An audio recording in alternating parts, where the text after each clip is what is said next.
नमस्ते। आज हम कार्बन एंड इट्स कंपाउंड्स यानी कार्बन और उसके यौगिक के बारे में पढ़ेंगे। कार्बन एक ऐसा तत्व है जो हमारे धरती पे उतनी ज्यादा मात्रा में नहीं मिलता है, परंतु इसका जो महत्व है, इसका जो प्रयोग है कई जगह में हमारे जीवन में, ये इतना अपार है कि इसके बारे में पढ़ना एक अलग ही पाठ है और इसके बारे में हम लोग अभी पढ़ेंगे। कार्बन में बॉन्डिंग के बारे में हम जानते हैं। सबसे पहले कार्बन में 6 प्रोटॉन, 6 न्यूट्रॉन और 6 इलेक्ट्रॉन होते हैं, जो इस चित्र से समझ में आते हैं। अंदरूनी सेल में 2 इलेक्ट्रॉन है और बाहर वाले सेल में 4 इलेक्ट्रॉन है। हम जानते हैं कि हर तत्व नोबल गैस का रूप प्राप्त करना चाहता है, तो इसके लिए कार्बन क्या कर सकता है? या तो अपने बाहर के चारों इलेक्ट्रॉन बाहर दे दे, या तो बाहर से 4 नए इलेक्ट्रॉन ले ले। परंतु प्रोटॉन और इलेक्ट्रॉन के बीच का जो अंतर है वह इतना ज्यादा नहीं बन सकता। उसके लिए बहुत ज्यादा ऊर्जा की जरूरत पड़ती है जो नहीं दी जा सकती। इसलिए कार्बन आयनिक बॉन्डिंग की जगह कोवलेंट बॉन्डिंग करता है, यानी दो अलग अलग अणु अपने इलेक्ट्रॉन को बीच में बांट के चलते हैं, उसे बराबर बराबर बांट के चलते हैं। उदाहरण के लिए यहाँ पे 2 हाइड्रोजन है, दोनों में एक एक इलेक्ट्रॉन है और नोबेल गैस बनने के लिए 2 इलेक्ट्रॉन चाहिए। तो क्या करते हैं, दोनों हाइड्रोजन अपने अपने इलेक्ट्रॉन एक दूसरे में बांट लेते हैं। तो इसी तरह ऑक्सीजन और ऑक्सीजन, दोनों ऑक्सीजन को 2-2 इलेक्ट्रॉन चाहिए। तो यहाँ क्या होता है कि दोनों ऑक्सीजन अपने तरफ से 2-2 इलेक्ट्रॉन देते हैं और इस तरह से 4 इलेक्ट्रॉन में बांट लेते हैं अपने बीच में। तो दोनों को 8-8 प्राप्त हो जाते हैं। ठीक है, तो नाइट्रोजन में इसमें दोनों अणु 3-3 इलेक्ट्रॉन देते हैं। कार्बन में खूबी है कि वह अन्य कार्बन अणुओं के साथ जुड़कर लंबी लंबी श्रृंखला बना सकता है। इससे हम कैटिनेशन कहते हैं। पेंसिल में उपस्थित जो ग्रेफाइट होता है और जो डायमंड होता है, डायमंड हीरा, ये भी कार्बन के अणुओं से ही बनता है, पर उनके जुड़ने का ढंग थोड़ा अलग है। क्योंकि कार्बन के वैलेंस 4 हैं, इसलिए कार्बन अणु 4 अन्य कार्बन या अलग तत्वों से जुड़ सकता है। उदाहरण के लिए मीथेन CH4, हर कार्बन 4 हाइड्रोजन अणुओं से जुड़ा हुआ है। तो कार्बन अपने चारों इलेक्ट्रॉनों को हाइड्रोजन के इलेक्ट्रॉन के साथ बांट के चलता है।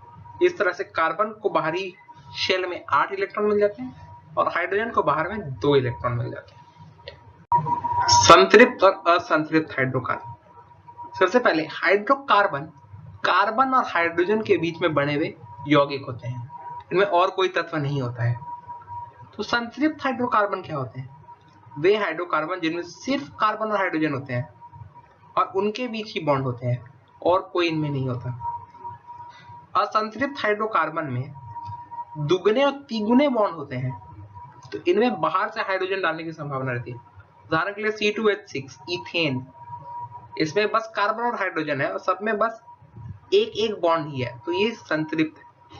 वही C2H4, इसमें 2 C जुड़े हुए हैं, हर C से 2 हाइड्रोजन जुड़े हुए हैं, परंतु दोनों C के बीच में डबल बॉन्ड है, जो इस चित्र में आप देख सकते हैं। यह एक असंतृप्त हाइड्रोकार्बन है। इस डबल बॉन्ड को तोड़कर दोनों कार्बन में 2 नए नए हाइड्रोजन डाले जा सकते हैं।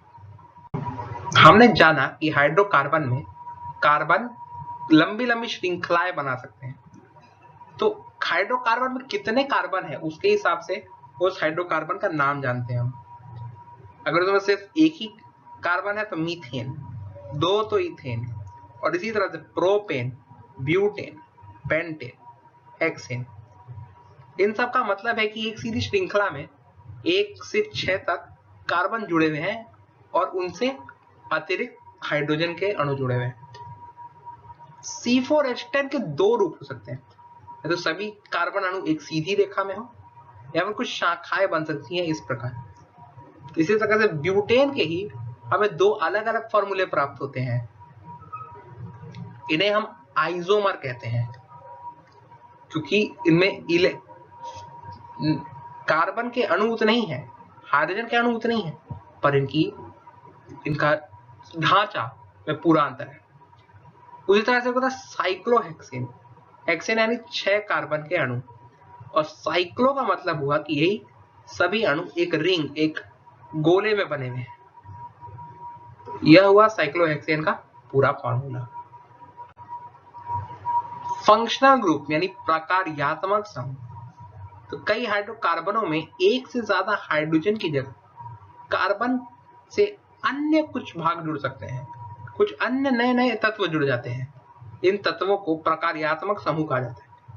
उदाहरण के लिए हाइड्रोजन के जगह एक हाइड्रोकार्बन में क्लोरीन या ब्रोमीन जुड़ा जा सकता है, जिसका कुछ ऐसा फॉर्मूला बनेगा। आर का अर्थ है कोई भी लंबी कार्बन की श्रृंखला, और एक्स का मतलब है क्लोरीन या ब्रोमीन जो आके एक हाइड्रोजन को हटा के वहां जुड़ गया है।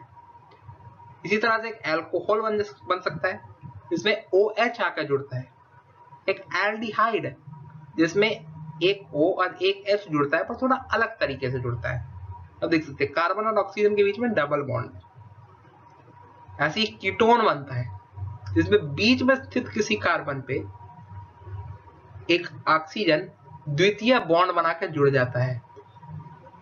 आप देख ही सकते हैं कि यह कीटोन मतलब तभी संभव है अगर कम से कम 3 कार्बन हो उस श्रृंखला में। इसी तरह से कार्बोक्सिलिक एसिड भी बनता है, COOH। एक C से द्वितीय बॉन्ड के साथ एक O जुड़ता है, और एक सिंगल बॉन्ड के द्वारा O और H दोनों जुड़ते हैं। इसी तरह से हम वर्णित सजातीय श्रेणी बना सकते हैं।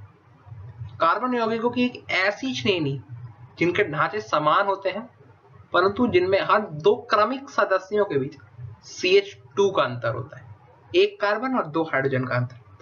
उदाहरण के लिए एल्केन श्रेणी, इसमें होता है CH4, C2H6, C3H8। हर 2 सदस्यों में एक कार्बन और 2 हाइड्रोजन का अंतर है। उसी तरह से एल्कीन, इसमें कहीं एक जगह एक द्वितीय बॉन्ड होता है। एक एल्काइन में कहीं एक तृतीय बॉन्ड होता है, जैसे C2H2। यहाँ पे 2 कार्बन तृतीय बॉन्ड से जुड़े हुए हैं, और हर कार्बन में एक एक हाइड्रोजन बाहर से। उसी तरह से अल्कोहल की सजातीय श्रेणी, जैसे मीथानॉल, इथानॉल और प्रोपानॉल। इसके नामों के बारे में हम जानेंगे, इनका नामकरण कैसे किया जाता है। सबसे पहले तो हम कार्बन अणुओं की संख्या गिनते हैं। 3 यानी प्रोपेन एक उदाहरण हुआ। अब अगर क्लोरीन या ब्रोमीन है तो हम पूर्व लग्न का प्रयोग करते हैं, और कोई दूसरा अगर फंक्शनल ग्रुप या प्रकार्यात्मक ग्रुप है तो हम अनुलग्न का प्रयोग करते हैं। और अगर हाइड्रोकार्बन असंतृप्त हुआ तो हम एल्केन के एन की जगह ईन या आइन का प्रयोग करते हैं। उदाहरण के लिए अगर प्रकार्यात्मक समूह है हेलोजन, तो हम पूर्व लग्न लगा के वह नाम लिखते हैं। तो यहाँ पे 3 कार्बन है, तो यानी प्रोपेन, क्योंकि इसमें क्लोरीन जुड़ा हुआ है तो क्लोरोप्रोपेन। उसी तरह से ब्रोमोप्रोपेन। अगर अल्कोहल है तो हम ओल का अनुलग्न लगाते हैं, या फिर से 3 कार्बन है तो प्रोपेन और ओल लगा के प्रोपेनॉल। एल्डिहाइड के लिए हम लोग लगाते हैं आल, तो बन गया प्रोपेनाल। कीटोन के लिए हम लगाते हैं ओन, तो बनता है प्रोपेनोन।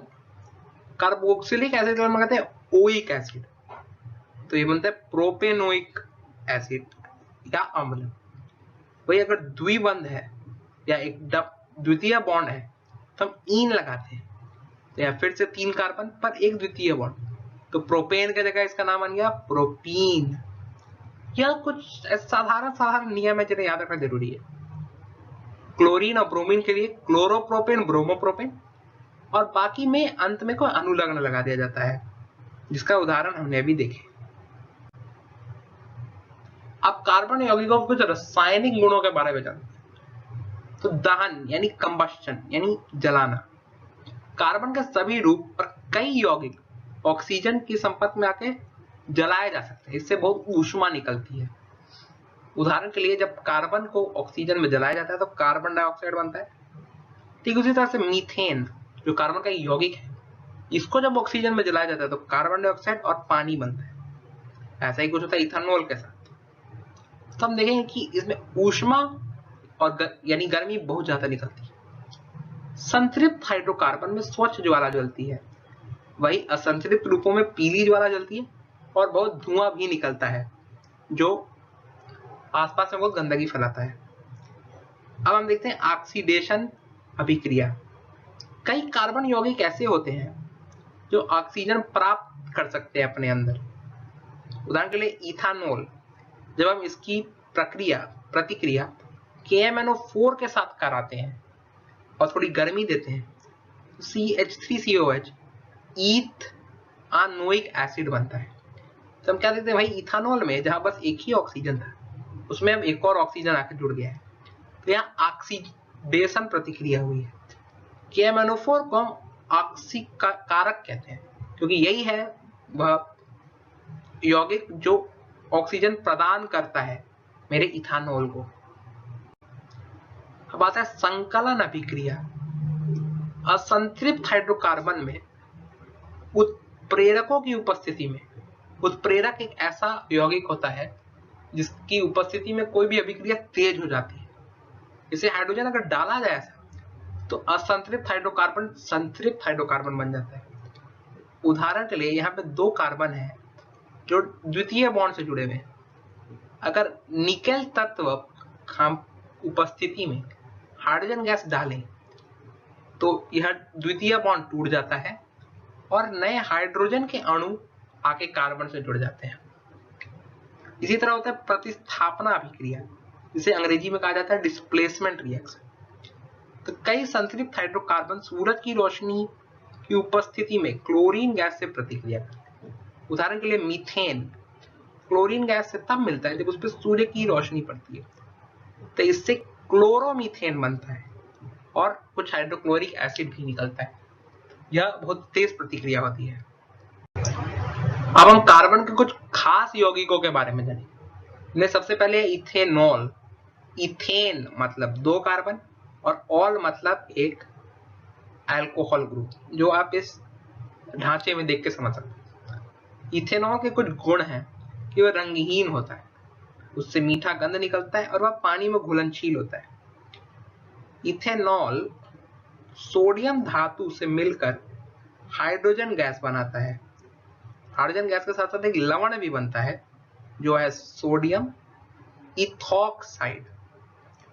सल्फ्यूरिक एसिड के साथ प्रतिक्रिया करने पर पानी का एक अणु निकलता है जो इस OH और एक हाइड्रोजन को लेकर बनता है और यह बाहर निकल जाता है।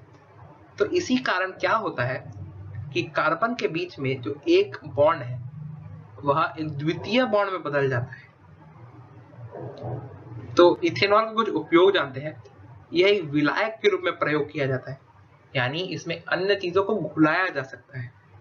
इसका उपयोग दवाई बनाने में भी कई जगह होता है। यह अल्कोहल वाले पेय पदार्थों में भी पाया जाता है।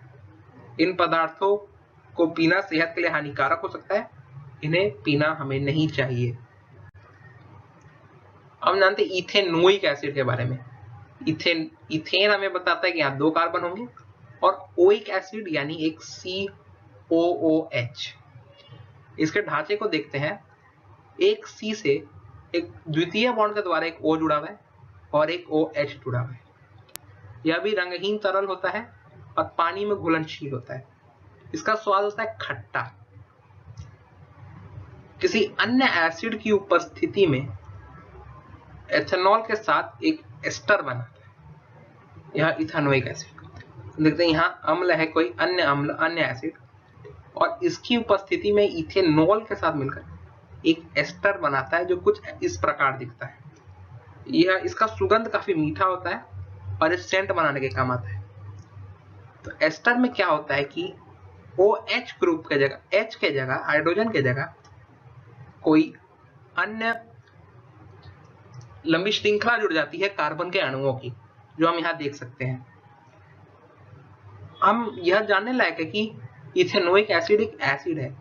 क्यों? क्योंकि ऑक्सीजन और हाइड्रोजन के बीच में जो बॉन्ड है उसे तोड़ा जा सकता है, या हाइड्रोजन का अणु बाहर निकल जाता है, जिसके कारण यह आसपास के वातावरण को एसिड यानी अम्लिक बना देता है।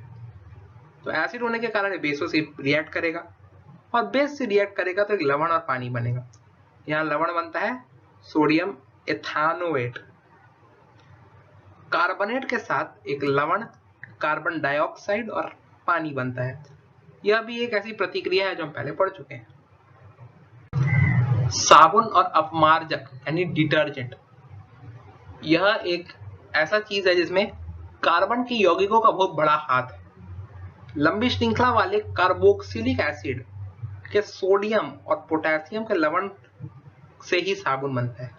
उदाहरण के लिए C17, H35, COONA। इसका असल नाम है सोडियम स्टीयरेट। यहाँ पे 17 कार्बन होते हैं और अंत में एक COONA का भाग जुड़ा रहता है। ये कपड़े में चिपके तेल वाली गंदगी को साफ करते हैं। अब जानते हैं साफ कैसे करते हैं। कार्बन की जो लंबी सी श्रृंखला है वह जल विरागी होती है। जल विरागी मतलब वह पानी से दूर रहना चाहती है। वही सोडियम वाला जो सिरा होता है वह जल रागी होता है, यानी वह पानी में रहना चाहता है। तो अगर हम मानते हैं कि आसपास बहुत इसे पानी में डाला गया है तो यह बात पक्का है कि 17 कार्बन की जो श्रृंखला है वह पानी से दूर जाना चाहेगी। तो वह किसी बीच पानी में उपस्थित किसी तेल के बूंद की तरफ बढ़ती है और एक ऐसा टाइप का एक ढांचा बना लेती है। इसे हम मिसेल कहते हैं। इस मिसेल में सोडियम के सभी अणु बाहर तरफ रहते हैं और सभी कार्बन की लंबी श्रृंखला अंदर तरफ रहती है। इससे कार्बन की श्रृंखला पानी से बच जाती है और तेल को कपड़े से निकालकर पानी के साथ बाहर बह जाती है। परंतु अगर पानी में मैग्नीशियम या कैल्शियम हो तो साबुन इनके साथ अभिक्रिया कर लेता है और पानी में अघुलनशील हो जाता है। इसके कारण साफ करने की ताकत उसमें बढ़ जाती है, घट जाती है। मैग्नीशियम और कैल्शियम वाले पानी को कहा जाता है हार्ड वाटर। तो हार्ड वाटर में सफाई के लिए अपमार्जक का प्रयोग किया जाता है जो कार्बोक्सिलिक एसिड के अमोनियम के लवण होते हैं। तो यहाँ बस सोडियम की जगह अमोनियम लगा दिया जाता है। ये भी मिसेल ही बनाने की प्रक्रिया से चलते हैं, परंतु मैग्नीशियम और कैल्शियम का इन पे कोई असर नहीं पड़ता। अब आपके लिए एक छोटा सा टेस्ट, आपको इन तीनों यौगिकों का नाम बताना है। आराम से सवाल देखिए और इनका नाम बनाइए। इसका उत्तर आपको इस वीडियो के नीचे कमेंट में मिल जाएगा। धन्यवाद। इसके साथ हमारा कार्बन यौगिकों वाला सफर पूरा हुआ। उम्मीद है कि आपको कार्बन के महत्व के बारे में आपके जीवन में काफी मालूम चला होगा।